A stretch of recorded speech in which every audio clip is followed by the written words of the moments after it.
him this summer off means that he's a little bit fresher for the World Cup when we really, really need him next year.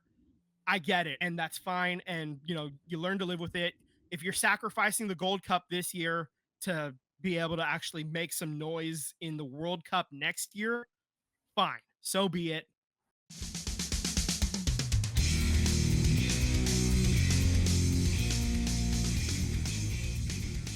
Upcoming games, the U.S. women's national team is playing China on the 31st, and then they're playing Jamaica on June 3rd. And then the U.S. men's national team also dropped their roster. There's a couple of noticeable absences There's going from to be quite a both few. rosters. Yeah. Yeah, so on the men's side, um, let's see, Weston McKinney, Tim Weah, and Gio Reyna are playing in the FIFA Club World Cup, so they're not on. Musa asked for Yunus Musa asked to be excused due to personal reasons.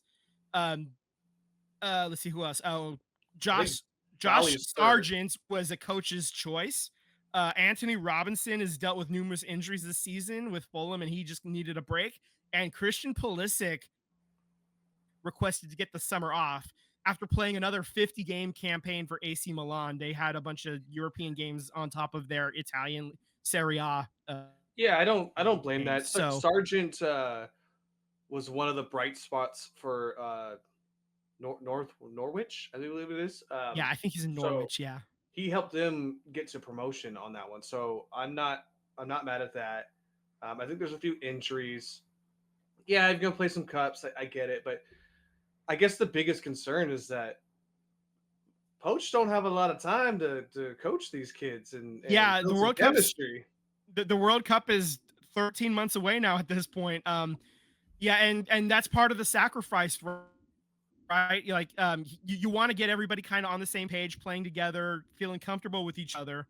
But unfortunately, when you look at the last Gold Cup, they were a little bit too comfortable, a little bit too laxed, and that was part of the downfall of Greg Berhalter. Was they weren't taking it seriously. They were off, hanging out with their friends and having, going to dinner and having wine and all that fun stuff. They weren't like really taking it seriously, and it sounds like Poach is at least getting that part of it right. He's, clamping down a little bit and just like, you're here to work, guys. Let's put in some Yeah. work. So I'm glad to see that part of it. I wish that some of these other players would have been able to come into camp as well.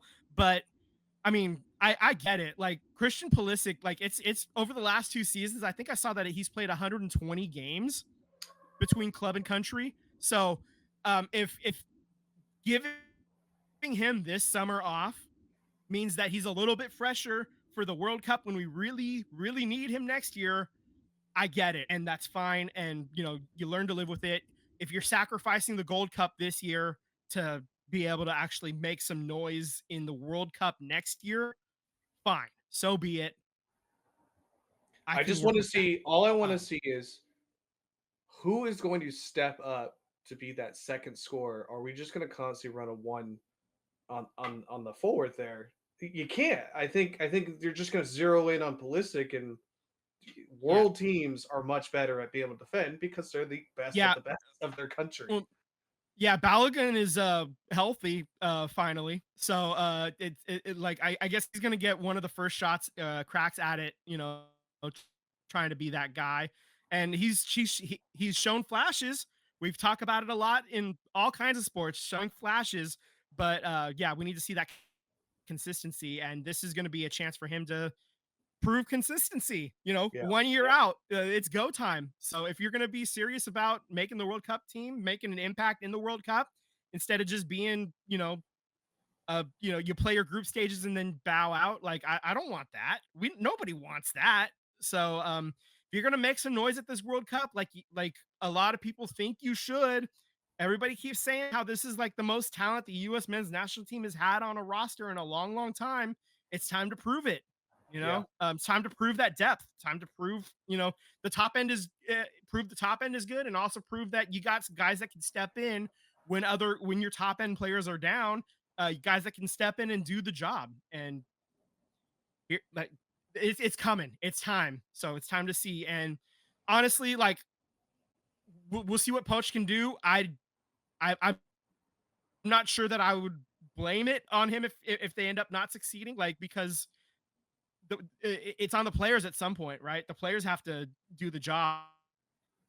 Um, if he's making all the right moves and the players just aren't doing it, what can you do? Not That being much. Not said, we'll much. see what the moves are. Yeah. So Yeah. okay, on the women's side for the U.S. women's national team, as far as players called in versus not called in, Tara McKeown, the last window, she did not have a particularly strong showing against Brazil, but she did get called in again this time. So I think Emma is looking at club performance along with the what players do internationally.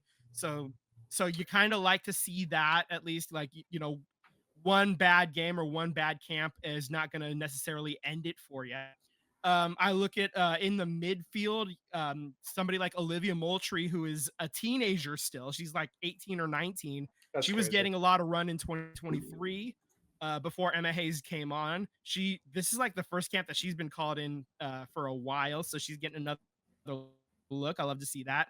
Lo Labonta, the queen of goal sellies, gets called in as well in the midfield, so you get to see that.